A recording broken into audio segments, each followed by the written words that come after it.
Cam and Eric quickly went out the Lee Avenue exit, the same one the man had gone through a few minutes earlier. It led to a street crowded with shoppers leaving the mall. "Do you see him?" Eric asked. "I think so. I think that's him up ahead. He's starting to walk down Lee Avenue." Cam and Eric tried to get through the crowd quickly. With a baby carriage, it wasn't easy. They brushed past a woman carrying a few large packages. She lost her balance and one of the packages fell. "What do you think that is?" she yelled, pointing to the carriage. "A hot rod?" Eric picked up the package. "I'm sorry," he told the woman. "You should be running through here like that. I hope you don't have a baby in there."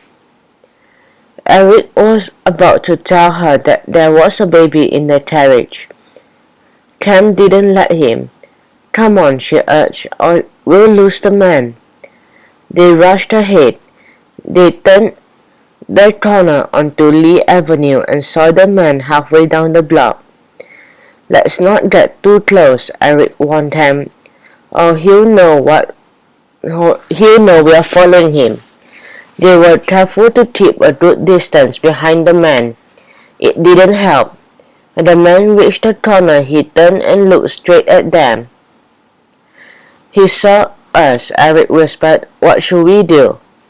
"Keep walking. If we stop whenever he does, he'll know we are following him." The man stood still and waited.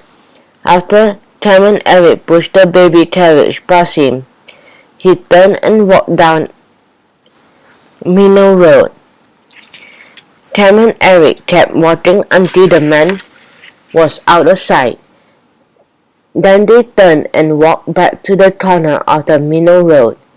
The street was filled with construction equipment and huge mounds of dirt. A row of old houses was being torn down. Cam and Eric saw the man walk into the last house at the far end of the street. "It is almost 12, Eric said. "My mother will be waiting. Let's go back and call the police." "And what will we tell them?" "If those women and Mr. Parker are right, we are following an innocent man. As soon as we know something, we'll call."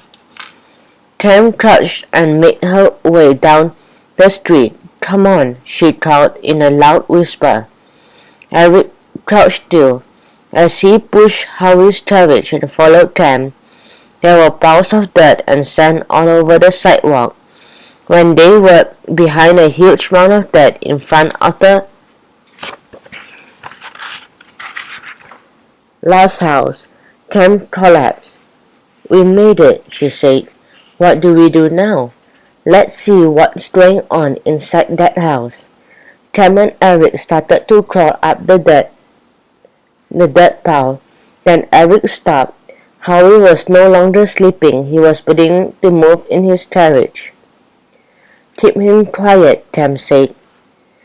"I'll try." "You better do more than try. If he cries, we are in real trouble." Eric rocked the carriage gently. Howie looked up at Eric, but he didn't cry. Cam reached the top of the dirt pile. She had a good view of the old house. It was 3 stories high, with rows of windows. Some of the windows were broken. There were no curtains or shades. Cam could see right inside. Through the large window on the first floor, she saw the man they had followed. He wasn't alone. The couple who had left the jewelry store just after robbery was there too. Cam quickly crawled down the hill. "I was right, Eric." "Shush," Eric pointed to Howie. "I think he's going back to sleep." "They're all in there," Cam whispered. "The runner and the couple we saw leaving the store. They're all working together. The runner made all the commotion to keep the police from catching the real thief. What about the woman and the baby? Maybe they figured no one would suspect a man who went shopping with his wife and baby. If they did, they were right. You saw what happened when they left the store. They just walked away and almost no one noticed. Let's go back now, Eric urged, and get the police. You go, Ken told him, and hurry, I'll stay here and watch the house. Watch Howie too, I can move faster without him. Eric came off before Cam could tell him she didn't know how to watch a baby. Cam sat back against a pile of dirt and waited. It was quiet. Cam looked around. Then she saw why it was so quiet. There was barriers at both ends of the street. Because houses were being torn down, cars were not allowed on Minnow Road.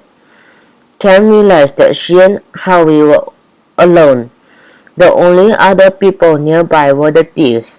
I hope Eric hurries, Cam thought. Whoosh! Something dropped to the ground. Cam looked up. A squirrel running along the branch of a tree had dropped an acorn. Howie started to cry. Oh no, Cam thought. What should we do? Cam's head clicked. Something just saying it helped her remember. It did. Cam remembered the insulated bag and that Howie couldn't drink milk and cried at the same time. She took the bottle out of the bag. Then Cam heard another noise. She dropped the bottle and looked up. This time it wasn't a squirrel.